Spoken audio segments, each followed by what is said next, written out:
Hi friends, welcome back to my channel Viji's Cooking Diary. So இன்னைக்கு நம்ம என்ன recipe பார்க்க போறோம்னா Valentine's Day special rose milk cake recipe தான் பார்க்க போறோம். இந்த ரெசிபி அவ்வளோ டேஸ்டா இருந்தது. கண்டிப்பா இத உங்க வீட்ல செஞ்சு பாருங்க. ஸோ இப்போ வாங்க இந்த ரெசிபி எப்படி பண்ணுறதுன்னு பார்க்கலாம். அதுக்கு மேலே ஒரு சல்லடை வச்சுருக்கேன். இப்போ இந்த சல்லடை மேலேயே 1 கப் மைதா ஆட் பண்ணிக்கோங்க. இந்த 1 கப் மைதாக்கு பதிலாக 1 கப் கோதுமை மாவு கூட யூஸ் பண்ணலாம், அது உங்களோட சாய்ஸ். இது கூடவே 1 டீஸ்பூன் அளவுக்கு பேக்கிங் பவுடர் சேர்த்துக்கோங்க, 1/2 டீஸ்பூன் அளவுக்கு பேக்கிங் சோடா, இது கூடவே கொக்கோ பவுடர் 1.5 டேபிள் ஸ்பூன் சேர்த்துக்கோங்க. உங்களுக்கு வேணுன்னா சேர்த்துக்கலாம், இல்லைனா நீங்கள் ஸ்கிப் பண்ணிவிடுங்க. ஸோ இப்போ இதை நல்லா சலிச்சு எடுத்துக்கோங்க.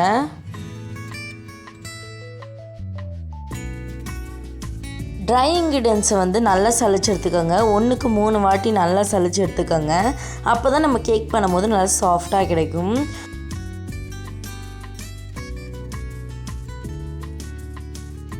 இதை நல்லா சலிச்சுட்டு இதை நல்லா மிக்ஸ் பண்ணி விட்டுக்கோங்க. ஒரு விஸ்க் வச்சு நல்லா மிக்ஸ் பண்ணி விட்டுக்கோங்க. அந்த கொக்கோ பவுடரும் மைதாவும் நல்லா மிக்ஸ் ஆகணும். ஒரு 1 மினிட்டுக்கு நல்லா மிக்ஸ் பண்ணி விட்டுக்கோங்க.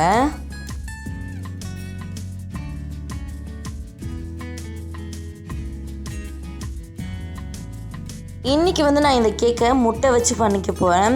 அப்படி நீங்கள் முட்டை சாப்பிட மாட்டிங்கன்னா அதுக்கு ஆல்டர்னேட்டிவாக 1/2 கப் தயிர் எடுத்துக்கோங்க. அப்படி நாங்கள் தயிரும் சாப்பிட மாட்டோம் அப்படின்றவங்களுக்கு 1 கப் அளவுக்கு பட்டர் மில்க் ஆட் பண்ணிக்கோங்க. பட்டர் மில்க் ஒன்றும் இல்லை, ஒரு கப் பால் எடுத்துக்கோங்க. நல்லா காய்ச்சி ஆற வச்ச பால், அதிலே வினிகரோ இல்லை லெமனோ 1 டீஸ்பூன் ஆட் பண்ணி நல்லா மிக்ஸ் பண்ணிவிட்டு ஒரு 5 மினிட்ஸ் கழித்து யூஸ் பண்ணுங்கள். அப்படி நாங்கள் முட்டை சாப்பிடுவோம் அப்படின்னா 3 மீடியம் சைஸ் முட்டை ஆட் பண்ணிக்கோங்க.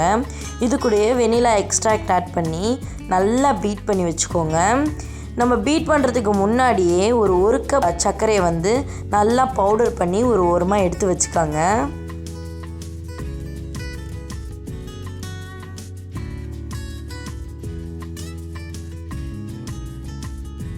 நம்ம பீட் பண்ண போகிற முட்டை ரூம் டெம்பரேச்சர் முட்டையாக இருக்கணும். ஃப்ரிட்ஜில் வச்ச முட்டையை நம்ம அப்படியே யூஸ் பண்ணக்கூடாது. அப்படி யூஸ் பண்ணிங்கன்னா நல்லா ஸ்டிஃபான கன்சிஸ்டன்சி வராது. ஸோ ரூம் டெம்பரேச்சர் முட்டையாக பார்த்து எடுத்துக்கோங்க. நீங்கள் ஆட் பண்ணுற முட்டை அளவு கரெக்டாக மெஷர் பண்ணி வச்சுக்கோங்க. மீடியம் சைஸ் முட்டைனா 3, லார்ஜ் சைஸ் முட்டைனா 2 போதும். ஸோ முட்டையை ஆட் பண்ணிவிட்டு நல்லா பீட் பண்ணி எடுத்துக்கோங்க.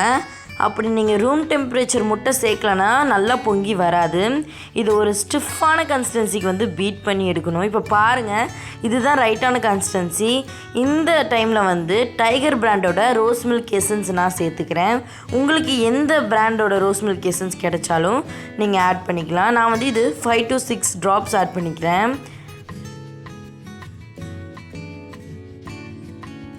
ரோஸ் எசன்ஸ் சேர்த்துட்டு இதை நல்லா பீட் பண்ணி எடுத்துக்கோங்க. இன்னும் திக்கான ஸ்டேஜ் வரணும் முட்டை. ஒரு விப்பிங் க்ரீம் மெல்ட் ஆனால் எந்த கன்சிஸ்டன்சியில் இருக்குமோ அந்த கன்சிஸ்டன்சிக்கு முட்டை தேவைப்படும் நம்மளுக்கு.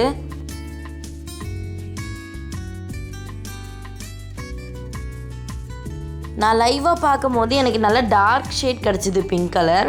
நான் கேமராவில் பார்க்கும் போது தான் நான் நோட்டீஸ் பண்ணேன், ரொம்ப லைட் ஷேடாக காமிக்குது.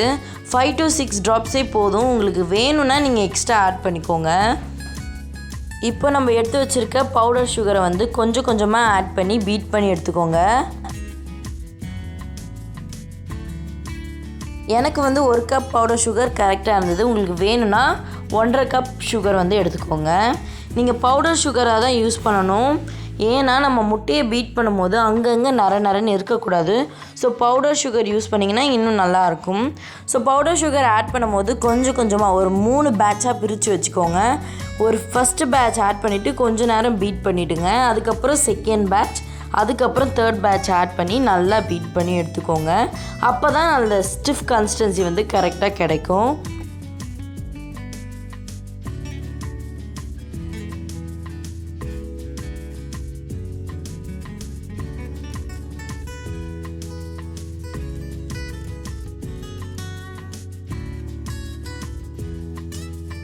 இப்போ பாருங்கள், நல்லா பீட் பண்ணியாச்சு. இது என்னோடய தேர்ட் பேட்ச். இதையும் ஆட் பண்ணி நல்லா பீட் பண்ணி எடுத்துக்கிறேன்.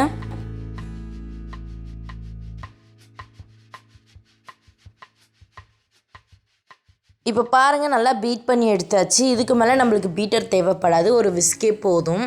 அப்படி உங்ககிட்ட பீட்டர் இல்லைன்னா நீங்கள் விஸ்க் வச்சே முட்டையை பீட் பண்ணலாம். அப்படி பீட் பண்ணிங்கன்னா ரொம்ப நேரம் ஆகும்.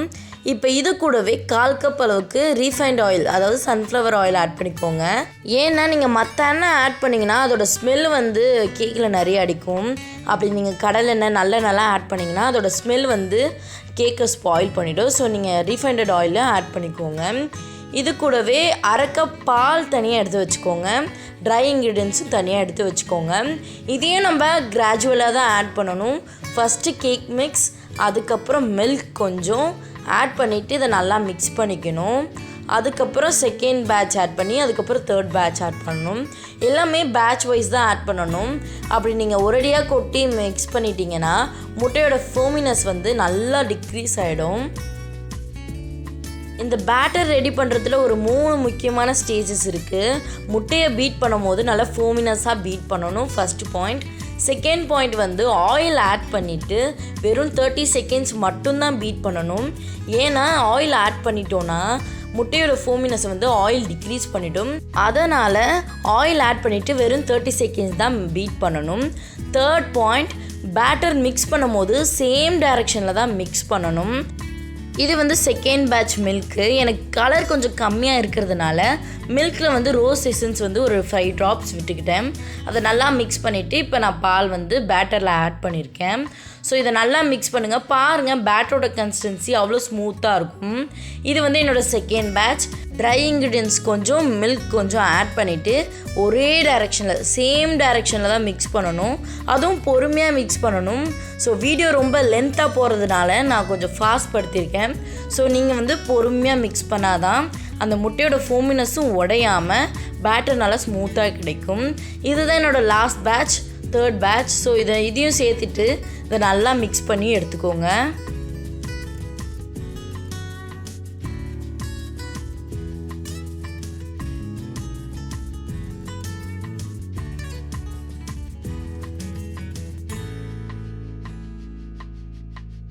திரும்ப திரும்ப சொல்கிறேன், உங்களுக்கு கேக் வந்து நல்லா சாஃப்டாக வேணும்னா நீங்கள் ஒரே டைரெக்ஷனில் தான் மிக்ஸ் பண்ணணும். அப்போ தான் முட்டையோட ஃபோமினஸ் உடையாமல் கேக் நல்லா பஞ்சு போல் வரும். ஸோ இப்போ ஒரு ஸ்பேட்சுலா வச்சு ஓரங்களை எடுத்து விட்டு நல்லா மிக்ஸ் பண்ணி விட்டுக்கிறேன்.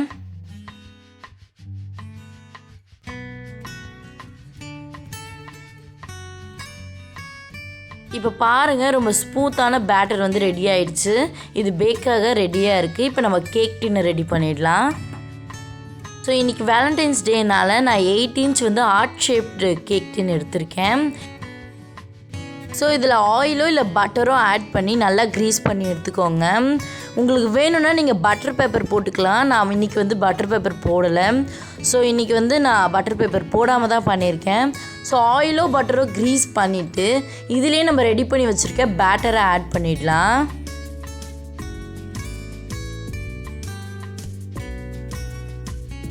ஸோ பேட்டரை ஆட் பண்ணிவிட்டு இதை நல்லா டேப் பண்ணி விட்டுக்கோங்க. ரொம்ப போட்டு தட்ட வேண்டாம், ஜென்டிலாக டேப் பண்ணால் போதும். அப்போ தான் உள்ளே இருக்க ஏர் பபிள்ஸ்லாம் ரிலீஃப் ஆகி கேக் நல்லா ஈவனாக பொங்கி வரும். ஸோ பேக்கிங் மெத்தட், ஒரு கடாய் எடுத்திருக்கேன், அதுலேயே ஒரு ஸ்டாண்ட் வச்சுருக்கேன். இதை ஒரு மூடி போட்டு மூடி ஒரு 10 நிமிஷத்துக்கு ப்ரீஹீட் பண்ணி எடுத்துக்க போகிறேன்.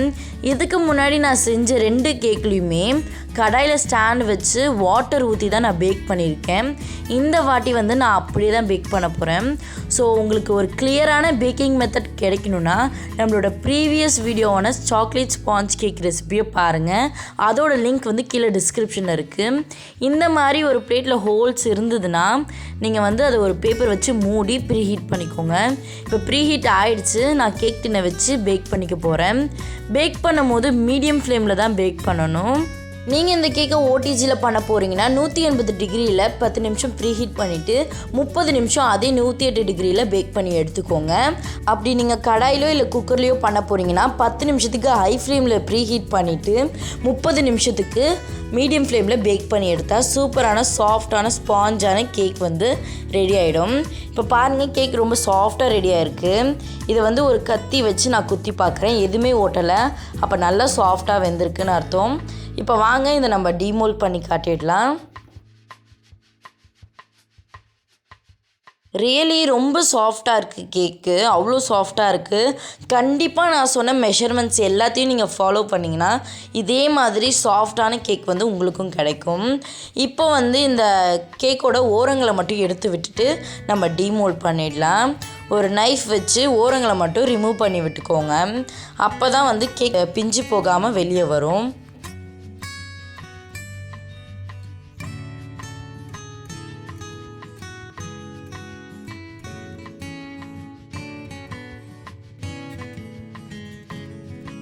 இப்போ பாருங்கள், ஓரங்களை நல்லா எடுத்து விட்டாச்சு.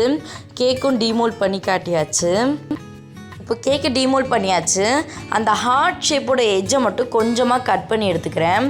அப்போ தான் நம்ம க்ரீம் தடவும் போது அந்த ஹார்ட் ஷேப் கரெக்டாக கிடைக்கும். இப்போ பாருங்கள், கட் பண்ணி எடுத்தாச்சு. இது ஒரு 3 லேயராக நான் வந்து கேக்கை கட் பண்ணி எடுத்துக்க போகிறேன்.